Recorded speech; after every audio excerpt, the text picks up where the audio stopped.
Assalamualaikum warahmatullahi wabarakatuh. Saya Tasawita Mahalia dari Prodi Pendidikan Bahasa dan Sastra Indonesia. Eh, seperti mana yang pada tugas keterampilan berbicara yaitu bertelepon, saya di sini akan bertelepon dengan salah satu teman saya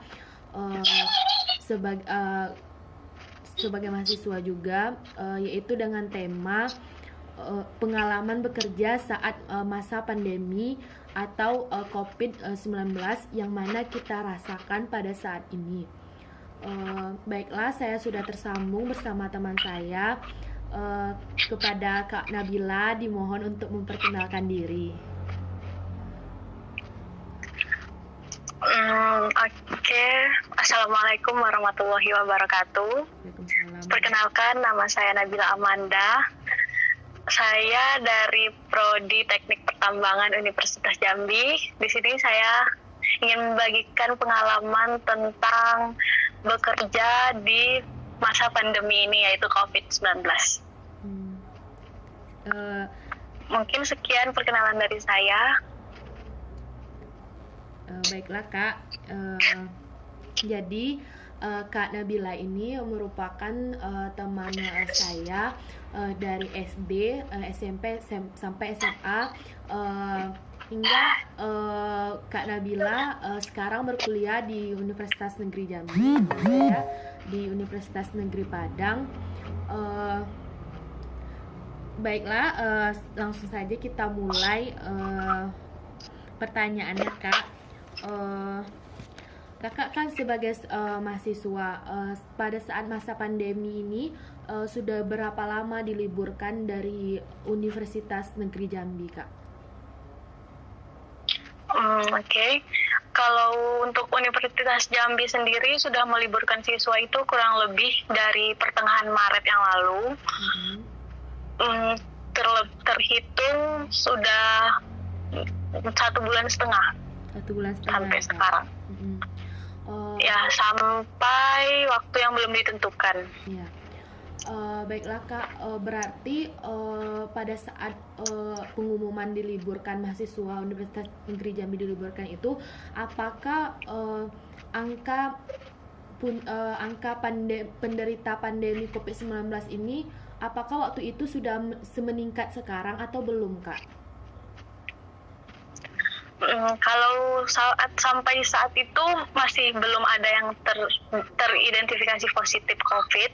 Sampai beberapa hari sudah diliburkan, baru teridentifikasi satu, yaitu Sekda Tebo, positif corona.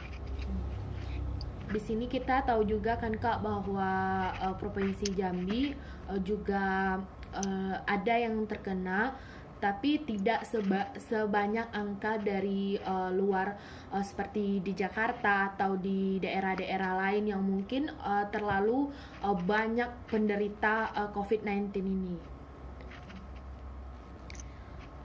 Iya, benar.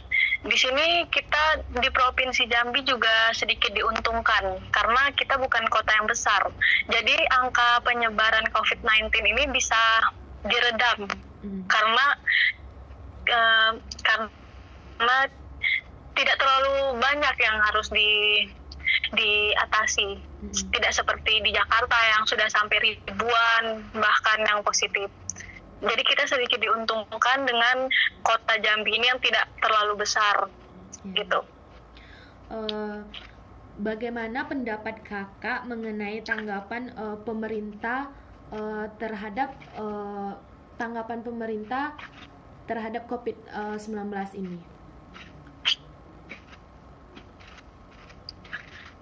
Kalau menurut saya sudah bagus. Pemerintah tidak memutuskan lockdown yang memang benar-benar lockdown seperti negara-negara lain.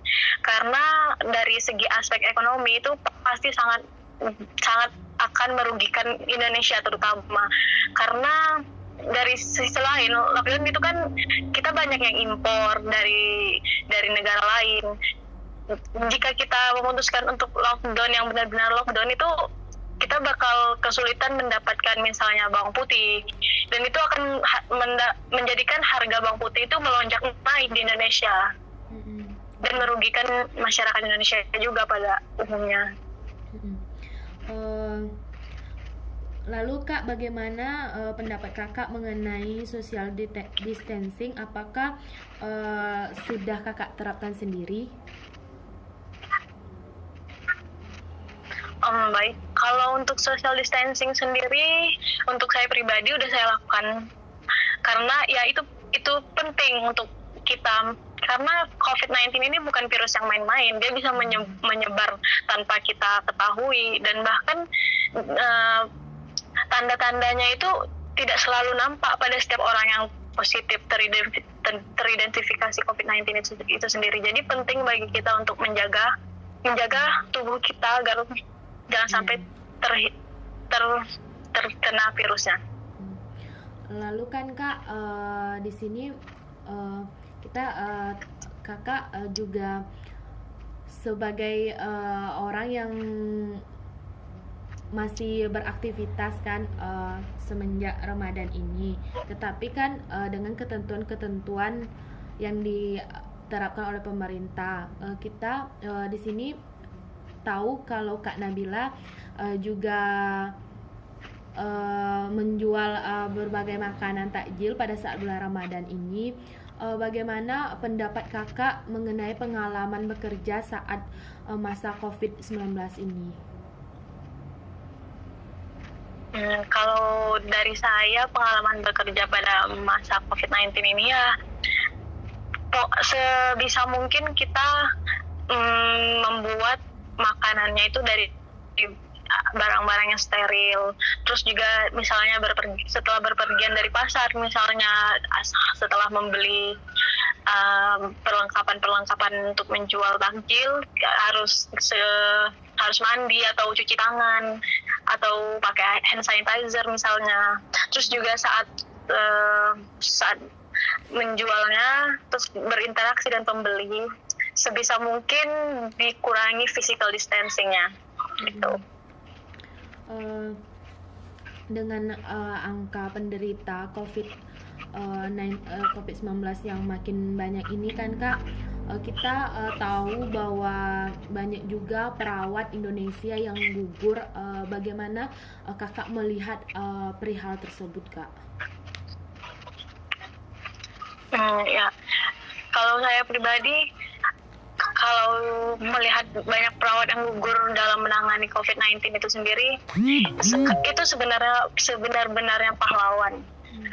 Mereka bekerja tanpa kenal lelah, sementara kita mahasiswa diliburkan karena COVID-19 ini, dan mereka tidak ada kata libur, bahkan tidak ada kata cuti bagi mereka dalam menangani COVID-19 ini yang semakin hari semakin bertambah jumlah orang yang terkena. Jadi ini dari kita sendiri, kita jaga diri kita baik-baik supaya kita tidak terpapar virus COVID-19 dan tidak menambah beban bagi perawat-perawat serta dokter, tenaga medis yang menangani COVID-19. Gitu.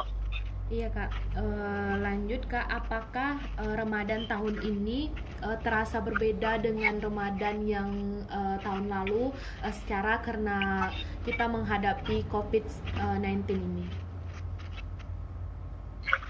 Ya, tentu sangat beda. Terutama kan ini sesuatu pandemi yang tidak pernah terbayangkan sebelumnya. Terutama berbedanya dari segi ibadah, mungkin yang dulunya kita bisa ibadah.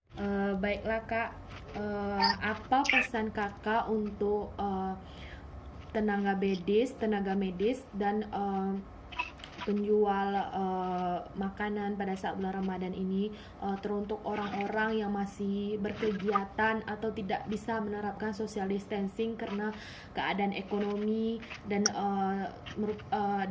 tenaga medis karena harus mendedikasikan dirinya pada saat ini. Boleh Kakak memberikan pesan untuk semua orang yang saat ini sedang bekerja untuk menangani COVID-19 ini? Oke. Pesan saya untuk para tenaga medis yang sedang menangani pandemi COVID-19 ini, tetap semangat, tetap semangat berjuang melawan COVID-19 ini, karena yang sedang kalian lakukan adalah tugas mulia. Ya, menyelamatkan nyawa orang banyak. Terus juga pesan saya untuk para penjual yang masih berjualan di bulan Ramadan ini di tengah pandemi COVID-19, tetap jaga kesehatan, tetap bersih, dan juga jangan lupakan sosial. Kak, terima kasih atas pembicaraan kita pada melalui via telepon kali ini. Semoga pembicaraan ini dapat bermanfaat dan kita dapat menjaga kesehatan kita bersama-sama. Saya ucapkan terima kasih kepada Kak Nabila. Ya, terima kasih kembali, Kak. Ya, saya akhiri. Assalamualaikum warahmatullahi wabarakatuh. Waalaikumsalam warahmatullahi wabarakatuh.